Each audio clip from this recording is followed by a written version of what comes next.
जब हम किसी ऐसे वायर को जिसमें करंट फ्लो हो रहा होगा उसको अगर हम किसी मैग्नेटिक फील्ड में रख देंगे तो उसके ऊपर भी मैग्नेटिक फोर्स लगता है। कैसे, उसकी डायरेक्शन कैसे पता करेंगे, तो उसके लिए ये रूल होता है। देखो मैं रूल बताता हूँ पहले। मान लो कि ये कोई वायर है जिसमें करंट आई फ्लो हो रहा है, ठीक है, और इसको हमने एक ऐसे रीजन में रखा हुआ है जहाँ पे मैग्नेटिक फील्ड इस प्लेन के परपेंडिकुलर इनवर्ड डायरेक्शन में है। कौन सी डायरेक्शन में है? प्लेन के परपेंडिकुलर इनवर्ड डायरेक्शन में है। क्रॉस का सिंबल हम किसके लिए यूज़ करेंगे? इनवर्ड डायरेक्शन बताने के लिए। तो यहाँ पे जो मैग्नेटिक फील्ड है वो कौन सी डायरेक्शन में है? प्लेन के परपेंडिकुलर इनवर्ड डायरेक्शन में है। करंट किधर है? लेफ्ट से राइट की तरफ जा रहा है।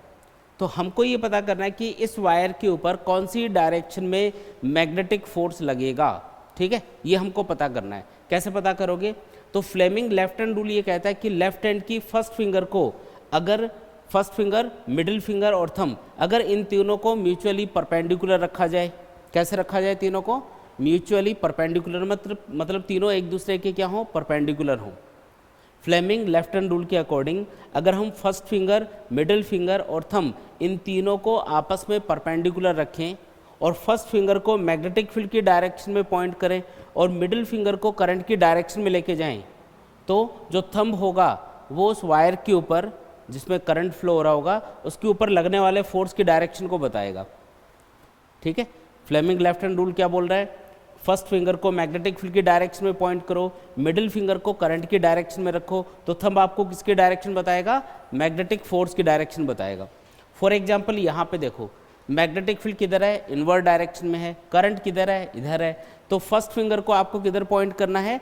इनवर्ड डायरेक्शन में, मैग्नेटिक फील्ड की डायरेक्शन में, और मिडिल फिंगर करंट की डायरेक्शन में होनी चाहिए।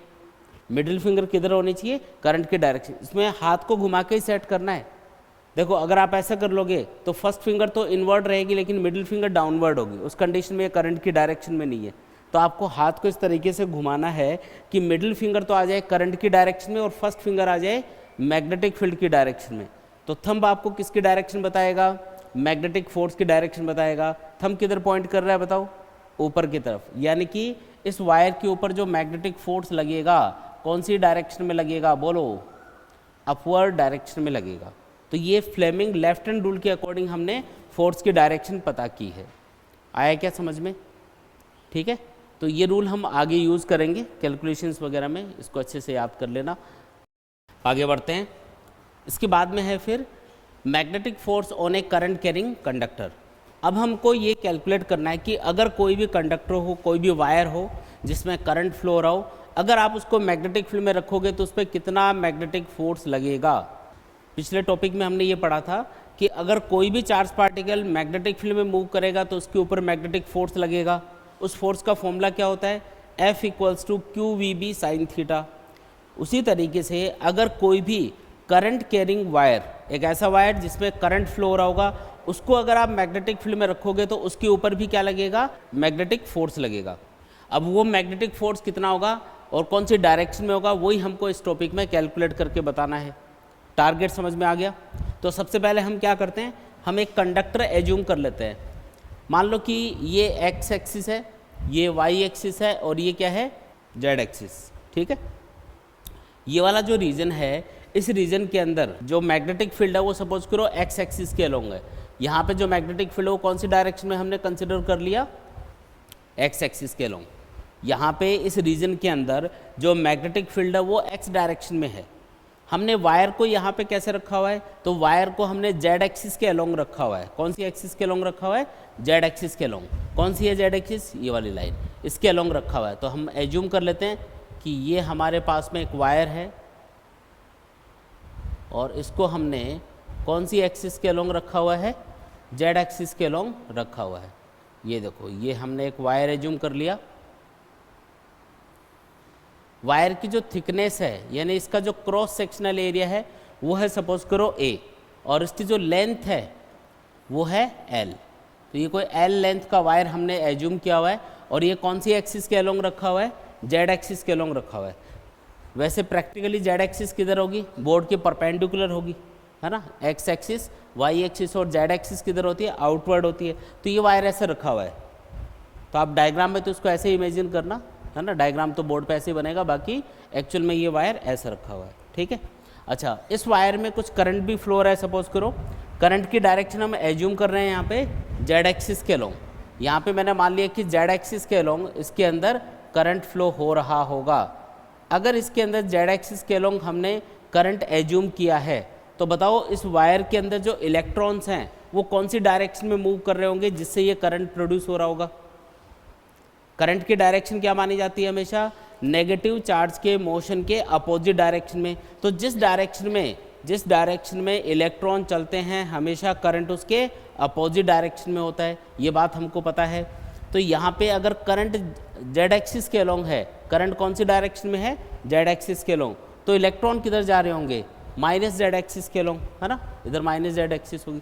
तो इलेक्ट्रॉन एक्चुअल में जा रहे हैं माइनस जेड एक्सिस के अलोंग। इस डायरेक्शन में कौन मूव कर रहा है, इलेक्ट्रॉन मूव कर रहे हैं। तो माइनस जेड एक्सिस के अलोंग इलेक्ट्रॉन जा रहे होंगे जिसकी वजह से करंट कौन सी डायरेक्शन में प्रोड्यूस हो रहा है, पॉजिटिव जेड एक्सिस के अलोंग प्रोड्यूस हो रहा है। इतनी बात क्लियर है क्या, सिचुएशन समझ में आ गई। अब एक चीज़ और बता दो, जब भी इलेक्ट्रॉन किसी भी कंडक्टर के अंदर मूव करेंगे तो उनकी जो वेलोसिटी होती है उसको हम क्या बोलते हैं, उसको हम बोलते हैं ड्रिफ्ट वेलोसिटी। किसी भी कंडक्टर के अंदर मूव करने वाले इलेक्ट्रॉन्स की जो एवरेज वेलोसिटी होती है, जिस एवरेज वेलोसिटी से कंडक्टर के अंदर इलेक्ट्रॉन्स मूव करते हैं उसको हम क्या बोलते हैं, ड्रिफ्ट वेलोसिटी बोलते हैं। और ड्रिफ्ट वेलोसिटी और करंट इन दोनों में एक रिलेशन भी होता है, याद है क्या, I equal to minus N E A V D. यहाँ पे माइनस का सिंबल क्या बता रहा है, यहाँ पे माइनस का सिंबल ये बता रहा है कि जिस डायरेक्शन में इलेक्ट्रॉन्स की ड्रिफ्ट वेलोसिटी होगी यानी कि एवरेज वेलोसिटी होगी उसके अपोजिट डायरेक्शन में करंट की डायरेक्शन कंसिडर की जाएगी। माइनस के सिंबल का बस इतना ही मतलब है, ठीक है। बाकी चीज़ें इस फॉर्मूले में आपको पता होंगी। एन का मतलब क्या है, number of free electrons per unit volume, जिसको हम number density of free electrons भी बोलते हैं, यानी 1 मीटर क्यूब वॉल्यूम में कितने फ्री इलेक्ट्रॉन घूम रहे हैं इस कंडक्टर के अंदर, उसको हमने एन से रिप्रेजेंट किया है। ई मतलब क्या है, चार्ज ऑफ 1 इलेक्ट्रॉन। ए मतलब क्या है, cross sectional area of the wire. और वी डी का मतलब क्या है, ड्रिफ्ट वेलोसिटी। क्लियर इतनी बात, ठीक है जी। अब मुझे ये कैलकुलेट करना है कि ये जो करंट कैरिंग कंडक्टर है इसके ऊपर कितना मैग्नेटिक फोर्स लगेगा। तो मैग्नेटिक फोर्स लगने का रीज़न क्या है, देखो इस कंडक्टर के अंदर करंट फ्लो रहा है क्योंकि इलेक्ट्रॉन मूव कर रहे हैं। तो ये जो इलेक्ट्रॉन मूव कर रहे हैं कंडक्टर के अंदर, ये इस मैग्नेटिक फील्ड के अंदर मूव कर रहे होंगे क्योंकि यहाँ पे एक मैग्नेटिक फील्ड भी है इस रीजन में। और जब भी कोई चार्ज पार्टिकल मैग्नेटिक फील्ड में मूव करता है तो उसके ऊपर एक मैग्नेटिक फोर्स लगता है। क्या होता है formula, F equals to Q V B sine theta, ये मैग्नेटिक फोर्स लगता है। अब अगर एक चार्ज पार्टिकल है जिस पे चार्ज Q है, अगर वो मैग्नेटिक फील्ड में मूव कर रहा होगा तो उसके ऊपर फोर्स लगेगा Q V B sine theta. लेकिन अगर बहुत सारे चार्ज पार्टिकल हैं, जैसे यहाँ पे वायर के अंदर बहुत सारे इलेक्ट्रॉन्स होंगे, ये जब इस कंडक्टर के अंदर मूव करेंगे तो इनके ऊपर भी मैग्नेटिक फोर्स लगेगा। तो उस टोटल मैग्नेटिक फोर्स को हमको कैलकुलेट करना है, क्योंकि जो इन इलेक्ट्रॉन्स के ऊपर मैग्नेटिक फोर्स लगेगा, जो भी total magnetic force in electrons के ऊपर लगेगा वही आपको इस वायर के ऊपर दिखेगा। क्योंकि वायर के ऊपर इसी वजह से एक तरह से मैग्नेटिक फोर्स लग रहा है, क्योंकि इसके अंदर इलेक्ट्रॉन्स मूव कर रहे हैं और जब भी कोई चार्ज पार्टिकल मैग्नेटिक फील्ड के अंदर मूव करता है तो उसके ऊपर मैग्नेटिक फोर्स लगता है। तो इस करंट कैरिंग वायर पे मैग्नेटिक फोर्स लगने का रीज़न क्या है, इलेक्ट्रॉन्स का मूव करना। इलेक्ट्रॉन्स मूव कर रहे हैं ना, इसलिए मैग्नेटिक फील्ड इनके ऊपर फोर्स लगाएगा और वही फोर्स आपको वायर के ऊपर लगता हुआ दिखेगा, ठीक है। तो अगर हमें ये कैलकुलेट करना है कि इस वायर के ऊपर टोटल कितना फोर्स लगा, तो उसके लिए आपको ये कैलकुलेट करना पड़ेगा कि इसके अंदर टोटल कितना चार्ज है जो मूव कर रहा है, जिसके ऊपर मैग्नेटिक फोर्स लगेगा।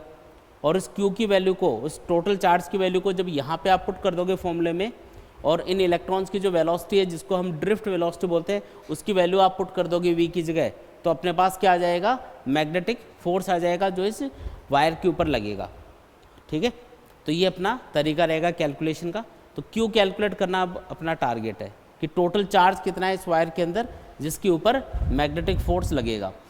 हमको दे रखा है कि ये जो वायर है, मान लो कि इसके अंदर number of free electrons per unit volume कितने हैं, n, जो इस फॉर्मूले में भी आ रही है ना टर्म n। n का मतलब क्या होता है, number of free electrons per unit volume. मैं लिख भी देता हूँ यहाँ पे, n का मतलब होता है number of free electrons per unit volume. है ना, number of free electrons per unit volume, उसको हमने n से रिप्रेजेंट किया है यहाँ पे। क्लियर है ये बात? अच्छा, ये जो कंडक्टर है इसके अंदर मान लो कि number of free electrons per unit volume कितने हैं, n। अगर मुझे ये पता करना है कि इस वायर के अंदर टोटल फ्री इलेक्ट्रॉन्स कितने हैं, क्योंकि अगर मुझे ये कैलकुलेट करना है ना कि चार्ज कितना मूव कर रहा है इसके अंदर, तो पहले मुझे ये कैलकुलेट करना होगा कि टोटल फ्री इलेक्ट्रॉन्स कितने मूव कर रहे हैं जिनके ऊपर मैग्नेटिक फोर्स लगेगा। तो total number of free electrons calculate करने के लिए पहले इसका टोटल वॉल्यूम कैलकुलेट कर लो कंडक्टर का। ये जो कंडक्टर है इसका क्रॉस सेक्शनल एरिया है a और लेंथ है l, तो वॉल्यूम कितना होगा a into L. Cross sectional area को लेंथ से मल्टीप्लाई करोगे तो क्या आ जाएगा, वॉल्यूम।